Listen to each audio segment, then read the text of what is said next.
Pembacaan Alkitab tanggal 3 November tahun 2022, hari ke-307. Ulangan pasal 25. Tentang kawin dengan istri saudara yang telah mati. Apabila orang-orang yang bersaudara tinggal bersama-sama, dan seorang daripada mereka mati dengan tidak meninggalkan anak laki-laki, maka janganlah istri orang yang mati itu kawin dengan orang di luar lingkungan keluarganya. Saudara suaminya haruslah menghampiri dia dan mengambil dia menjadi istrinya, dan dengan demikian melakukan kewajiban perkawinan ipar. Maka anak sulung yang nanti dilahirkan perempuan itu haruslah dianggap sebagai anak saudara yang sudah mati itu, supaya nama itu jangan terhapus dari antara orang Israel. Tetapi jika orang itu tidak suka mengambil istri saudaranya, maka haruslah istri saudaranya itu pergi ke pintu gerbang, menghadap para tua-tua serta berkata, "Iparku menolak menegakkan nama saudaranya di antara orang Israel. Ia tidak mau melakukan kewajiban perkawinan ipar dengan aku." Kemudian para tua-tua kotanya haruslah memanggil orang itu dan berbicara dengan dia. Jika ia tetap berpendirian dengan mengatakan, "Aku tidak suka mengambil dia sebagai istri," maka haruslah istri saudaranya itu datang kepadanya di hadapan para tua-tua, menanggalkan kasut orang itu dari kakinya, meludahi mukanya sambil mengatakan, "Beginilah harus dilakukan kepada orang yang tidak mau membangun keturunan saudaranya." Dan di antara orang Israel namanya haruslah disebut kaum yang kasutnya ditanggalkan orang. Mazmur 17.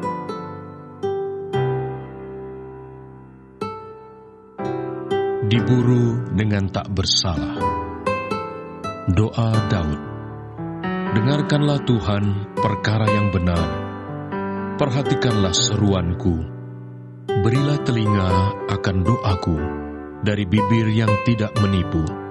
Daripada mula kiranya datang penghakiman, matamu kiranya melihat apa yang benar.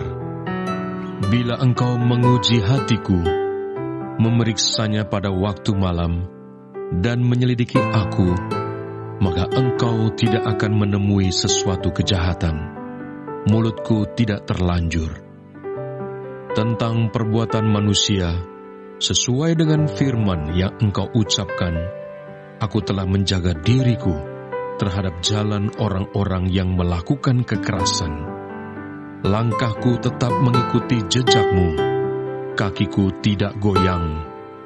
Aku berseru kepadamu, karena engkau menjawab aku, ya Allah. Sendengkanlah telingamu kepadaku, dengarkanlah perkataanku. Tunjukkanlah kasih setiamu yang ajaib, ya engkau yang menyelamatkan orang-orang yang berlindung pada tangan kananmu terhadap pemberontak. Peliharalah aku seperti biji mata, sembunyikanlah aku dalam naungan sayapmu terhadap orang-orang fasik yang menggagahi aku, terhadap musuh nyawaku yang mengepung aku. Kisah Para Rasul pasal 22. Rakyat mendengarkan Paulus sampai kepada perkataan itu, tetapi sesudah itu mereka mulai berteriak, katanya, "Enyahkan orang ini dari muka bumi, ia tidak layak hidup." Di dalam markas, mereka terus berteriak sambil melemparkan jubah mereka dan menghamburkan debu ke udara. Karena itu, kepala pasukan memberi perintah untuk membawa Paulus ke markas dan menyuruh memeriksa dan menyesah dia, supaya dapat diketahui apa sebabnya orang banyak itu berteriak-teriak sedemikian terhadap dia. Tetapi ketika Paulus ditelentangkan untuk disesah, berkatalah ia kepada perwira yang bertugas, "Bolehkah kamu menyesah seorang warga negara Rom, apalagi tanpa diadili?" Mendengar perkataan itu, perwira itu melaporkannya kepada kepala pasukan. Katanya, "Apakah yang hendak engkau perbuat? Orang itu warga negara Rom." Maka datanglah kepala pasukan itu kepada Paulus dan berkata, katakanlah, benarkah engkau warga negara Rom? Jawab Paulus, benar. Lalu kata kepala pasukan itu, kewarganegaraan itu kubeli dengan harga yang mahal. Jawab Paulus, tetapi aku mempunyai hak itu karena kelahiranku. Maka mereka yang harus menyesah dia segera mundur, dan kepala pasukan itu juga takut setelah ia tahu bahwa Paulus yang ia suruh ikat itu adalah orang Rom. Paulus di hadapan mahkamah agama.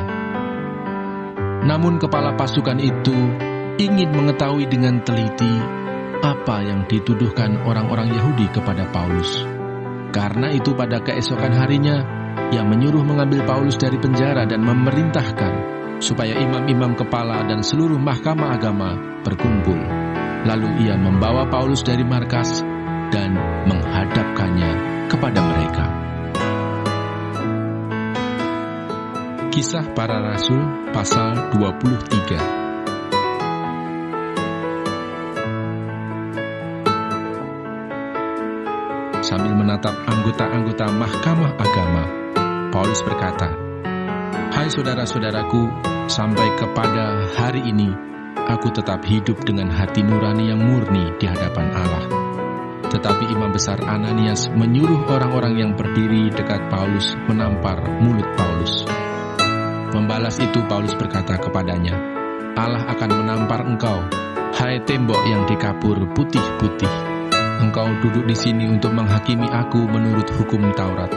Namun engkau melanggar hukum Taurat oleh perintahmu untuk menampar aku." Dan orang-orang yang hadir di situ berkata, "Engkau mengejek imam besar Allah." Jawab Paulus, "Hai saudara-saudara, aku tidak tahu bahwa ia adalah imam besar. Memang ada tertulis, janganlah engkau berkata jahat tentang seorang pemimpin bangsamu." Dan karena ia tahu bahwa sebagian dari mereka itu termasuk golongan orang Saduki dan sebagian termasuk golongan orang Farisi, ia berseru dalam mahkamah agama itu, katanya, "Hai saudara-saudaraku, aku adalah orang Farisi, keturunan orang Farisi. Aku dihadapkan ke mahkamah ini karena aku mengharap akan kebangkitan orang mati." Ketika ia berkata demikian, timbullah perpecahan antara orang-orang Farisi dan orang-orang Saduki, dan terbagi-bagilah orang banyak itu. Sebab orang-orang Saduki mengatakan bahwa tidak ada kebangkitan dan tidak ada malaikat atau roh, tetapi orang-orang Farisi mengakui kedua-duanya. Maka terjadilah keributan besar. Beberapa ahli Taurat dari golongan Farisi tampil ke depan dan membantah dengan keras, katanya, "Kami sama sekali tidak menemukan sesuatu yang salah pada orang ini. Barangkali ada roh atau malaikat yang telah berbicara kepadanya." Maka terjadilah perpecahan besar, sehingga kepala pasukan takut kalau mereka akan mengkoyak-koyak Paulus. Karena itu ia memerintahkan pasukan untuk turun ke bawah dan mengambil Paulus dari tengah-tengah mereka dan membawanya ke markas. Pada malam berikutnya, Tuhan datang berdiri di sisinya dan berkata kepadanya, "Kuatkanlah hatimu, sebab sebagaimana engkau dengan berani telah bersaksi tentang aku di Yerusalem, demikian jugalah hendaknya engkau pergi bersaksi di Roma." Terima kasih. Tuhan Yesus memberkati. Amin.